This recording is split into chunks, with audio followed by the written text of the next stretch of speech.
Most kids resent a dad who's constantly pushing them. Let's go. But not Rick Hoyt. We can do this. For years, Rick has been pushed, pulled, and carried by his dad, and he loves it. Here they come! That's because Rick, a wheelchair quadriplegic since birth, and his father, Dick, together have competed in over 65 marathons. So when you see Dick Hoyt pushing his son around, you're witnessing extraordinary devotion.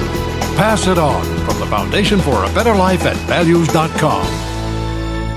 Atlanta's #1 radio stations, Swanky 93.3 and The Heat 94.6 radio stations, has you covered. From our studios to our newsroom at K.L.P. Entertainment. Listen on all major audio platforms like Spotify, iHeartRadio, Audacity, Apple Podcast, Stitcher Podcast, Google Podcast, YouTube, and more.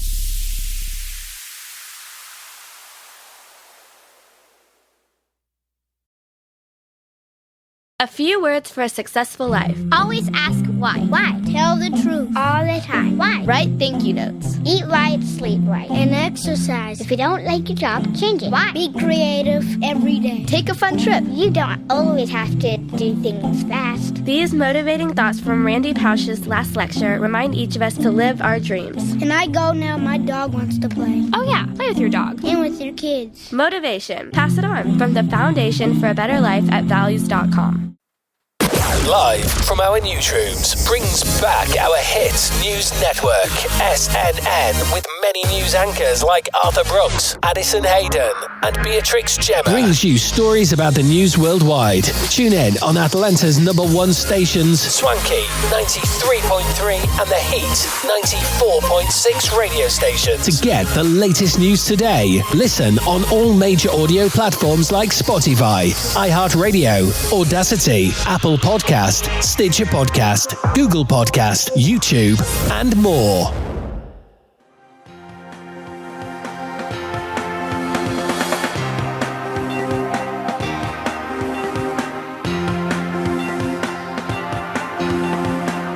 Gaps in campaign rules allow politicians to spread images and messaging generated by increasingly powerful artificial intelligence technology. In Toronto, a candidate in this week's mayoral election who vows to clear homeless encampments released a set of campaign promises illustrated by artificial intelligence, including fake dystopian images of people camped out on a downtown street and a fabricated image of tents set up in a park. In New Zealand, a political party posted a realistic-looking rendering on Instagram of fake robbers rampaging through a jewelry shop.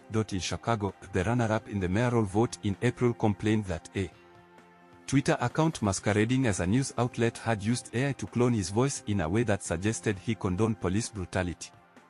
What began a few months ago as a slow drip of fundraising emails and promotional images composed by AI for political campaigns has turned into a steady stream of campaign materials created by the technology, rewriting the political playbook for democratic elections around the world. Increasingly, political consultants, election researchers, and lawmakers say setting up new guardrails, such as legislation reining in synthetically generated ads, should be an urgent priority. Existing defenses, such as social media rules and services that claim to detect AI content, have failed to do much to slow the tide. As the 2024 US presidential race starts to heat up, some of the campaigns are already testing the technology. The Republican National Committee released a video with artificially generated images of doomsday scenarios after President Biden announced his re-election bid, while Governor Ron DeSantis of Florida posted fake images of former President Donald J. Trump with Dr. Anthony Fauci, the former health official. The Democratic Party experimented with fundraising messages drafted by artificial intelligence in the spring and found that they were often more effective at encouraging engagement and donations than copy written entirely by humans. Some politicians see artificial intelligence as a way to help reduce campaign costs by using it to create instant responses to debate questions or attack ads, or to analyze data that might otherwise require expensive experts.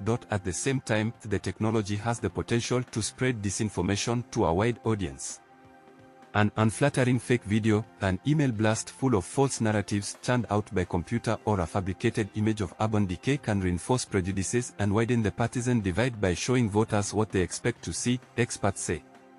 The technology is already far more powerful than manual manipulation, not perfect, but fast improving and easy to learn.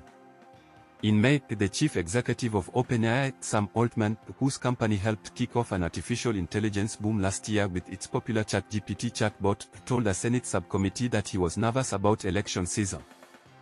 Representative Yvette D. Clarke, a Democrat from New York, said in a statement last month that the 2024 election cycle is poised to be the first election where AI-generated content is prevalent. She and other congressional Democrats, including Senator Amy Klobuchar of Minnesota, have introduced legislation that would require political ads that used artificially generated material to carry a disclaimer. A similar bill in Washington state was recently signed into law. The American Association of Political Consultants recently condemned the use of deepfake content in political campaigns as a violation of its ethics code. People are going to be tempted to push the envelope and see where they can take things, said Larry Huynh, the group's incoming president. As with any tool, there can be bad uses and bad actions, using them to lie to voters, to mislead voters, to create a belief in something that doesn't exist. The technology's recent intrusion into politics came as a surprise. In Toronto, a city that supports a thriving ecosystem of artificial intelligence research and startups, the mayoral election takes place on Monday. A conservative candidate in the race, Anthony Furey, the former news columnist, recently laid out his platform in a document that was dozens of pages long and filled with synthetically generated content to help him make his tough on crime position. A closer look clearly showed that many of the images were not real. One laboratory scene featured scientists who looked like alien blobs. A woman in another rendering wore a pin on her cardigan with illegible lettering. Similar markings appeared in an image of caution tape at a construction site. Mr. Furey's campaign also used a synthetic portrait of a seated woman with two arms crossed and a third arm touching her chin. The other candidates mined that image for laughs in a debate this month. "We are actually using real pictures," said Josh Matlow.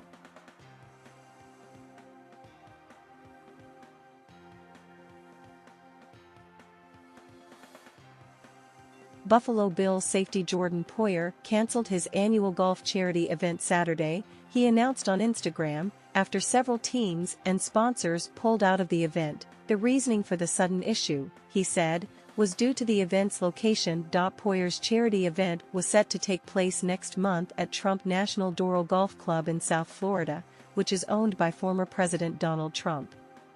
It's unclear how many sponsors or teams actually withdrew from the tournament. The event, according to the Buffalo News, was set to benefit the ECMC Foundation. Poyer described them as a big sponsor, but the group said they were just the beneficiary of the event. This is not the first time that Trump has lost golf events at his courses. The PGA of America cut ties with Trump and moved the 2022 PGA Championship away from his Bedminster, New Jersey, course after the insurrection at the U.S. Capitol on January 6, 2021. The R&A said earlier this month that it wouldn't host a British Open at Trump's Turnberry Golf Resort in Scotland while he owns it, too, something he's long strived for. Turnberry last hosted the British Open in 2009, about 5 years before Trump purchased the course. Trump's courses have hosted multiple LIV golf events. Poyer had 63 total tackles and 4 interceptions in 12 games with the Bills last season, his 10th in the league. The 32-year-old signed a new 2-year, $12.5 million deal with the team earlier this offseason. I've talked a lot about high-tech solutions to climate change, but there are plenty of solutions that leverage our natural resources, like forest preservation, bioplastics, and carbon-sucking algae. But the most obvious low-tech way to reduce emissions might be changing our diets.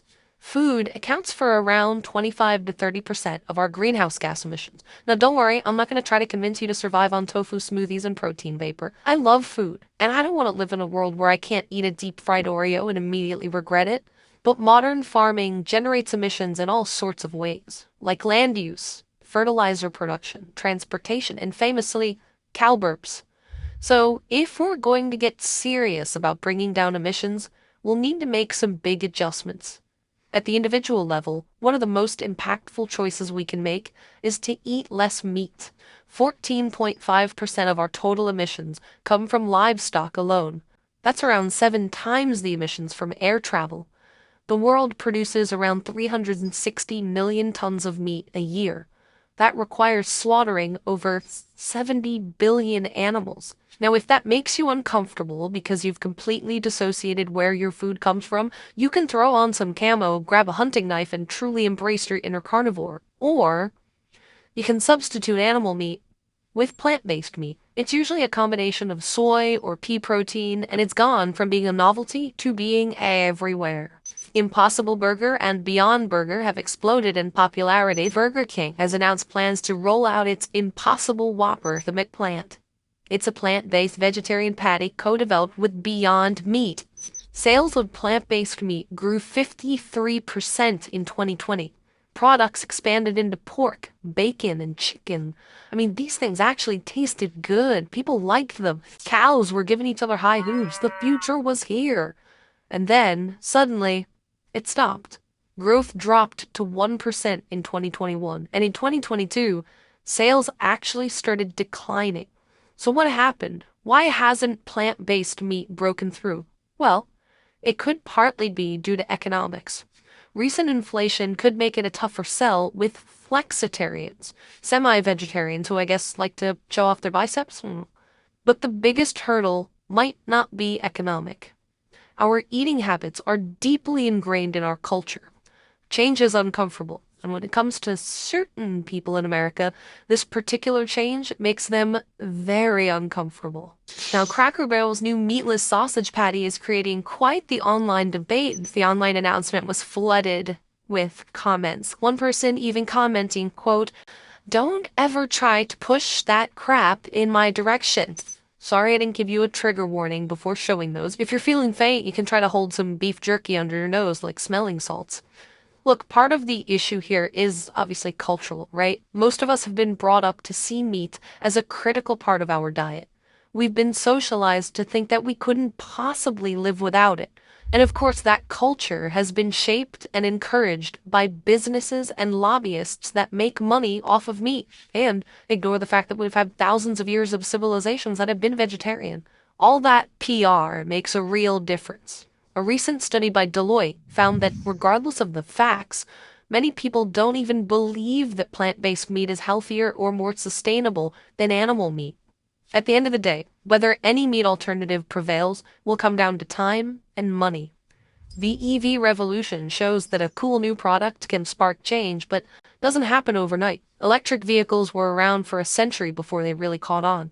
Hopefully it doesn't take that long for plant-based meats, and if their price relative to animal meat drops, we could see a huge spike in demand and angry Cracker Barrel diehards in the coming years. Of course, meat isn't the only food deeply ingrained in our culture that turned out to have a negative impact on the climate. Another one is palm oil. Palm oil is cheap, versatile, and in thousands of everyday products. It's also a major driver of deforestation, which is a major driver of climate change.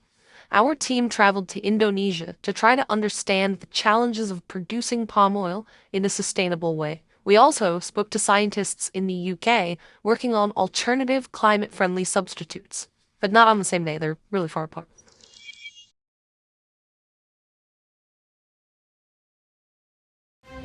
Audio